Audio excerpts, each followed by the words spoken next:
திருமந்திரமும் அறமுந்தன் தோழியும் என சிவஞான போதமும் கூறும் உவமைகள் புறநானூற்றை அடியொற்றி அமைக்கப்பட்டதை மெய்ப்பிக்கின்றன. வினை கொள்கை பண்டை காலம் தொட்டு ஒருவருடைய செயல்பாடாகிய வினை முதன்மையான இடத்தை பெறுகிறது. பல பிறப்புகளை அடையும் உயிர் அப்பிறவி தோறும் செய்கின்ற செயல்கள் வினை என்று கூறப்படும். அவ்வினையே ஒருவருக்கு நன்மையும் தீமையும் உண்டாக்குவது என்பது ஆண்டோர் முடிவாகும். பெரிய ஆற்றின் நீரோட்டத்தில் அகப்பட்ட புனை அந்நீருடன் செல்லும். அதுபோல உயிரும் தான் செய்த வினைகளுக்கு ஏற்பவே பிறந்து இறந்து உழலும் என்பது கணியன் பூங்குணனாரின் கூற்று. மேலும் ஒருவரின் இன்ப வாழ்வுக்கும் துன்ப வாழ்வுக்கும் அவர்தம் பழவினையே காரணமாகும் என்பதை கிழவோர் இன்னோர் எண்ணாது பொருள்தான் பழவினை மருங்கின் பெயர்பு உரையும் அன்னபொருள் என்னும் கூற்று வெளிப்படுத்துகிறது. தொல்காப்பியரும் பால்வரை தெய்வம் வினை ஆகிய இவற்றை குறிப்பிடுகின்றார். ஓர் உயிர் ஒரு பிறவியில் செய்த வினையின் தன்மைக்கேற்ப பிறப்பையும் உடலையும் பெறும். இதனை சுந்தரர் மதிமாந்திய வழியே சென்று குழி வீழ்வதும் வினையால் என கூறுகின்றார். பட்டினத்தார் வினையெனும் தொல்மீகாமன் என சொல்லி காயச் சிறைகளம் என உருவப்படுத்திக் கொள்ளுகின்றார்.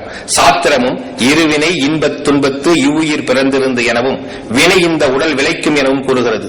இவை அனைத்தும் சங்கச் சான்றோர்களின் வினை கொள்கையை அப்படியே காட்டுவதாக அமைகின்றன. மேலும் சங்க இலக்கியங்கள் கூறும் இருமை வினை நல்வினை போன்றவற்றை சாத்திரங்கள் பலவாறாக விரித்துக் கூறுகின்றன. இறை வணக்கமும் தொண்டும் பன்னெடும் காலமாக இறைவனை தொழுதல் என்பது தமிழர் வாழ்வில் இரண்டர கலந்ததாகும். பேரிளம்பெண்டிர் பூசைக்கு வேண்டிய பூவையும் நறும்புகை பொருள்களையும் கொண்டு இறைவனை போற்றி புகழ்ந்து வழிபட்டனர். இச்செய்தியை பேரிளம்பெண்டிர் பூவினர் புகையினர் தொழுவனர் பழிச்சி என்னும் தொடர் எடுத்துரைக்கிறது. பகைவர் நாட்டிலிருந்து சிறைபிடித்து வரப்பட்ட பெண்கள் கோயில் குளத்தில் நீராடி இறைவன் நிலை பெற்ற அம்பலத்தை திருவலகிட்டும் மெழுகியும் தூய்மைப்படுத்தினர். மாலை நேரத்தில் திருவிளக்கேற்றி வழிபட்டனர் என்பதையும் பட்டினப்பாலை எடுத்துரைக்கிறது. இறைவன் வழிபாட்டிற்குரிய பொருள்களை கொடுத்தல் தூய்மைப்படுத்துதல் விளக்கிடுதல் போன்ற செயல்களை திருமுறைகளும் சாத்திரங்களும் தொண்டு நெறியாக போற்றுகின்றன. எம்பிரானுடைய கோயில் புக்கு புலர்வதன் முன் அழகிட்டு மெழுக்கும் விட்டு பூமாலை புனைந்து பொழுதுபாடு என்பது திருநாவுக்கரசர் வாக்கு. எளியனல் தீபமிடல் மலர் கொய்தல் அழிதன் மெழுகல் அதுதூர்த்தல் என்கிறார் திருமூலர். இத்திருமுறை கூற்றுக்கள் அனைத்தும் சங்க இலக்கிய சொற்களை உள்வாக்கிக் கொண்டு அமைந்தவையாகும். முடிவுரை பழந்தமிழர் மேற்கொண்டொழிய தெய்வ வழிபாட்டு முறையை எடுத்துரைப்பவை செய்தியல் இலக்கியங்கள். அவை திருமால் முருகன் போன்ற தெய்வங்களின் பெயர் சுட்டி பல செய்திகளை கூறுகின்றன. அவ்விலக்கியங்கள் சிவன் என்னும் பெயரை சுட்டவில்லை. ஆயினும் முக்கண்ணன் நீலகண்டன் போன்ற பெயர்களால் சிவனை சுட்டுகின்றன. அப்பெயருக்குரிய இறைவனின் தோற்ற புலிவனையும் செயல்பாடுகளையும் மிகுதியாக காட்டுகின்றன. இறைவனால் பயனடையும் உயிர்களின் நிலை அவ்வுயிர் செய்யும் வினை போன்ற செய்திகளும் சங்க இலக்கியங்களில் பரவலாக காணப்படுகின்றன. இச்செய்திகள் அனைத்தும் பின் வந்த திருமுறைகள் தம் சமய செய்திகளாக பிரதிபலிக்கின்றன. இவற்றை அடிப்படையாக கொண்டு சாத்திர நூல்கள் சைவ சமய கோட்பாடுகளை வரையறுத்துள்ளன. இவ்வாறு தோத்திரமும் சாத்திரமுமாய் சைவ சமயம் உருப்பெறுவதற்கு செவியல் இலக்கியங்கள் அடிப்படை என்பதை கட்டுரை உறுதிப்படுத்துகிறது.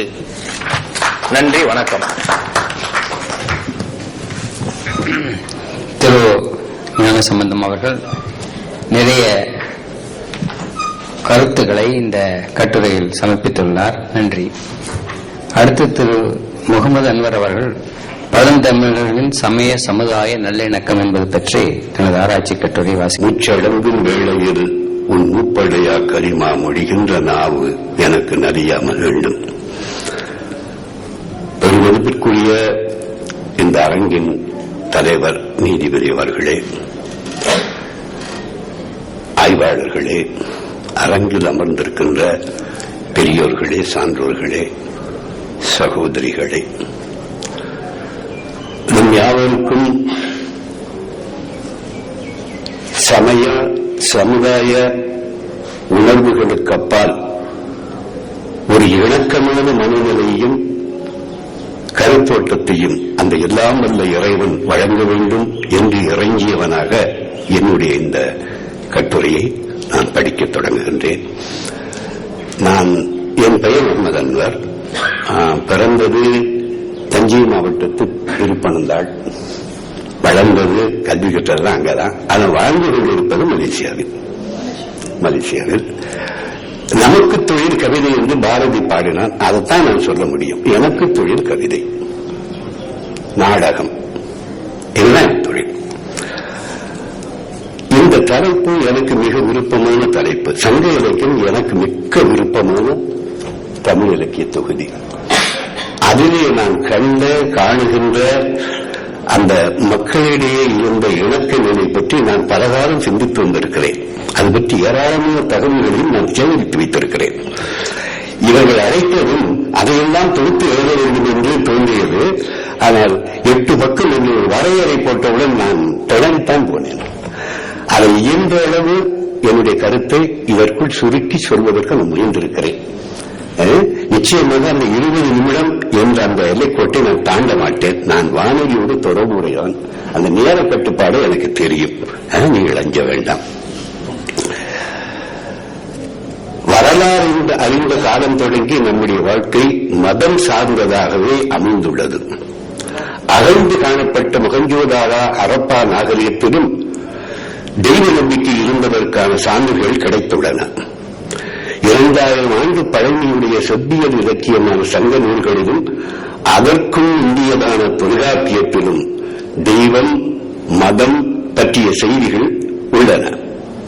நடைமுறையிலும் வாழ்க்கையில் இன்றளவும் தவிர்க்கவியத அடிப்படையாக மதம் திகழ்கிறது. தமிழர்கள் மிக பழங்காலத்திலேயே மனித வாழ்க்கை பற்றி ஆராய்ந்துள்ளனர். உயிர் வாழ்க்கை, உலக இயற்கை, பிரபஞ்ச படைப்பு பற்றியெல்லாம் நுட்பமாக ஆராய்ந்துள்ளனர். ஆராய்ந்து அனைத்தையும் படைத்து பாதுகாக்கும் ஒருவன் உளன் என்று மொழி கூறியுள்ளனர்.